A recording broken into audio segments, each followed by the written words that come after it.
Welcome to the Sunriver Anglers Fly Tying Corner, where each month we bring you a new fly pattern to give a try to on our Central Oregon lakes and rivers.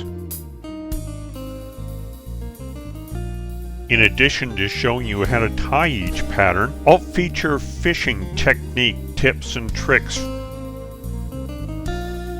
and I'll cover some of the entomology behind each pattern to help gain a better understanding of the bugs that we're trying to imitate. I have field tested each of the patterns that I feature each month to make sure that they catch fish. I'll cover tying instructions for the fly as well as materials to help you be able to recreate these patterns on your own vise. For this month's pattern, I'm going to recognize Mother's Day and tie a Mother's Day caddis. This is imitating the American Grannom or a Brachycentrus occidentalis, which is known to hatch in and around Mother's Day with rather profuse hatches. In our area in Central Oregon, probably the most popular for the Mother's Day hatch is out on the Crooked River, and that hatch has begun and it's starting to become more profuse every day. So give this pattern a try. It's proven and it's a good one. So here's the materials list for this pattern. As I tie the fly, I'll cover each material in a little greater detail so you can understand why I've chosen each. So let me begin by introducing the first couple of materials. For a hook, I'm using a Firehole 633, and this is a size 16, which is about right for a Mother's Day caddis. For the thread, I'm using a Vivus 14-aught in black. This gives me a nice trim head, and yet the thread is pretty darn strong. So let's get started tying the American Grannom, or its better known name, the Mother's Day caddis. I'm going to attach my thread right at the 2/3 point, which will reserve plenty of room for the thorax and the hackle. And I'll go ahead and wind a small thread base, and then I'm going to attach my Z-lon right at the 2/3 point and wind it all the way back to the tail set position. I've taken about 1/3 of a hank of Z-lon, and then I've trimmed it about the length of the abdomen. For the abdomen dubbing, I'm using Squirrel SLF spiky dubbing, and this is in a dark olive to mirror the color of the natural. So now I'm going to take my SLF dubbing in dark olive, and I'm going to dub the abdomen of this pattern, creating just a very slight taper, but I want the body to be a little robust, as the caddis is not a real skinny bug.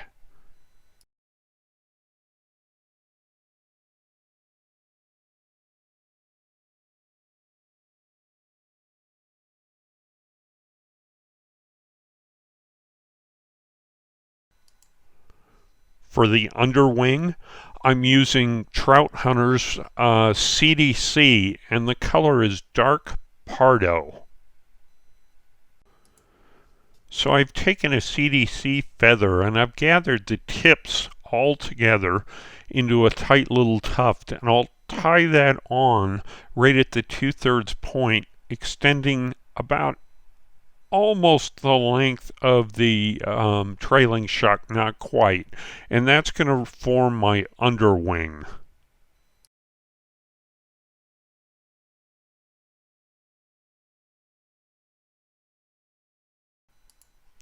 For the overwing, I'm using a Hungarian partridge, and I've selected a feather off the back of this bird with lots of coloration and mottling colors to help imitate the wing of the American Grannom. So I've gathered those tips somewhat together, and I'm going to tie it in to where my thread causes that feather to fold over the CDC and become that tent shape of the caddis.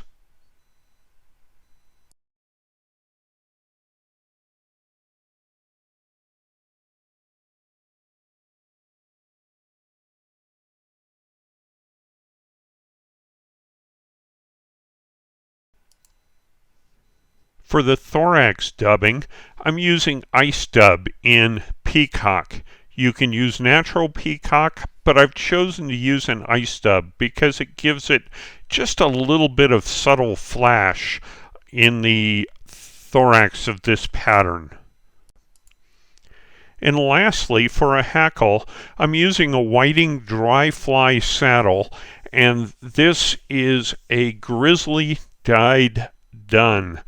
And I'll go ahead and trim the underside of that hackle so this fly lies flush in the water.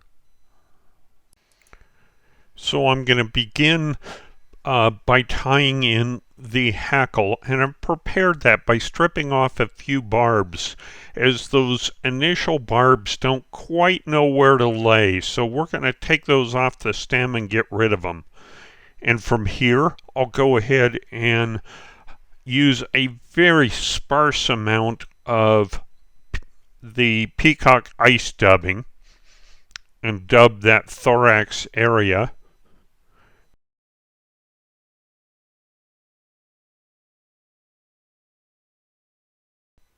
And then I'll follow on by winding about 3 to 4 wraps of my hackle right over the top of that ice dubbing.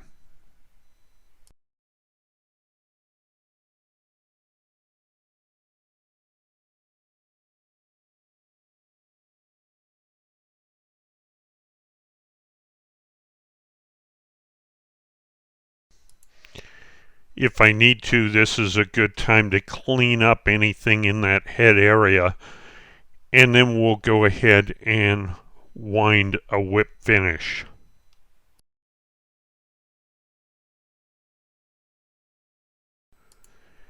Now, one of the things I like to do on my American Grannom Caddis is I trim the hackle off relatively short. I'll leave about an 1/8 inch of those fibers underside the fly, and this allows it to float very, very low in the water. With that trailing shuck, we want it to float low in the water because the insect is struggling to hatch at this point.